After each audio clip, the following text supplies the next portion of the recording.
All right. Gentlemen, today we require nothing but composure. This is the time where you bring your best self and, of course, your reckless self and your incompetent and unwilling to learn and listen self at home, because the topic really involves composure. It requires composure, stealth, and settleness. We can't be rioting here, because if we are, we would be smashed drunk by the time this video ends and we would not have learned nothing. But I want you to learn. Today we want to learn. So today the topic is a gentleman's drink and how, or ways of taking it, right? The first option is shots. Shots is a very violent way of taking drinks, because most people who take shots, they do fast. It's a competition amongst alcoholics where the one who can handle most of it is the winner. It's a competition that is unannounced, but it's a competition either way. And it can go south for most, and I've seen it go south. You end up smashed drunk in a corner somewhere, puking on yourself, or passed out drunk and puking on yourself and pissing yourself. The worst kind of scenarios. But a gentleman should never put himself in a situation where you do such things. Preserve yourself. Approach alcohol with some sense of respect and humility. I don't know what these words mean, but they seem appropriate for this kind of scenario. And of course, today I'm going to be showing you, I'm going to give you examples. So with a shot, a few ways of taking shots. You can either do with the cap to the bottle, or with a tot thing. I don't know what it's called. It's a tot thing. So that's two ways of doing it. This is a tot, right? Then, a shot. You take it. That's one way. Or you can save yourself the trouble and drink your drink like a gentleman.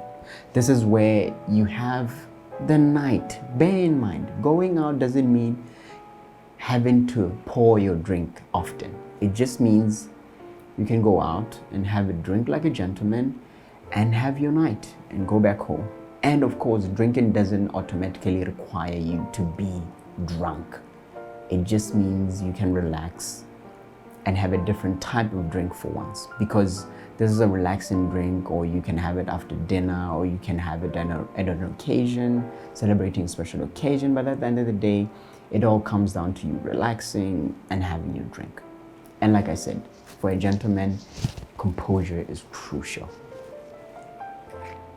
Another way, you can have your whiskey. This is a whiskey, Jameson, neat. You pour it in a glass. From there, remember, you're not supposed to fill up the whole glass. You'll be stupid drunk by the time we're done with this video. So you can have your whiskey neat. This is where you get to appreciate its specialness, its essence, its sense, without rushing into it. You know, it's like sex. It's foreplay. You need to play with your whiskey. Have some foreplay with it. Kiss it, smell it, indulge in your whiskey. Don't just rush into it like a wild animal that you are. A gentleman is composed, relaxed. It starts with the kissing and a bit of foreplay, then to bed, and a little bit more foreplay, then the final show.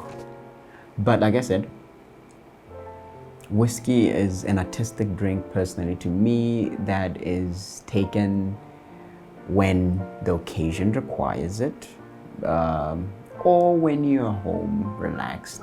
But the line is very blurry for most people. Advising them to take drinks when they're home turns them into alcoholics and drunks, because they don't know how to handle it. It needs to be classy, it needs to be calm, it needs to be relaxed.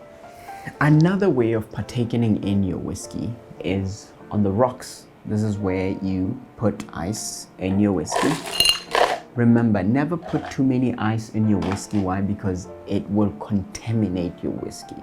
You don't want to mess it up. You want to retain its alcohol and, of course, still having it a bit chilled.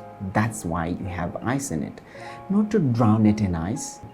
So this is your whiskey with ice.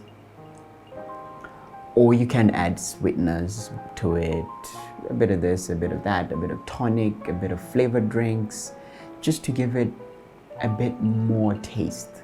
Or if you're not a regular drinker, you don't want to really be indulging in that much alcohol directly. This is where you can add a bit of sweeteners in it, just to give it a little bit ease flavor for you to partake in it, right? I have lemonade flavored drink, very common. These are the most common mixes you'd find when you're mixing some of these beverages. We have your soda sparkling water. I never do sparkling water. I prefer something sweet, not too sweet, but a little bit sweet. And we have cordial. These are sweetness, really sweet, stupid sweet. I have two types. These are common. If you drink alcohol, you always encounter these. But at the end of the day, that's how you partake in your alcohol. Neat on the rock as a cocktail. This is where you put all these stuff together. Is there a proper way of taking your drink? Not really. How you like it is the proper way. That's my advice. Is there a time you should start drinking? Not really. But for me, as I should point out, this is a gentleman's channel. Most people who are here should be above 25. A 20-year-old partaking in alcohol for me is a whole different topic that we will not address, because like I said, a 25-year-old is a gentleman. Anyone above that should understand how to take the alcohol responsibly.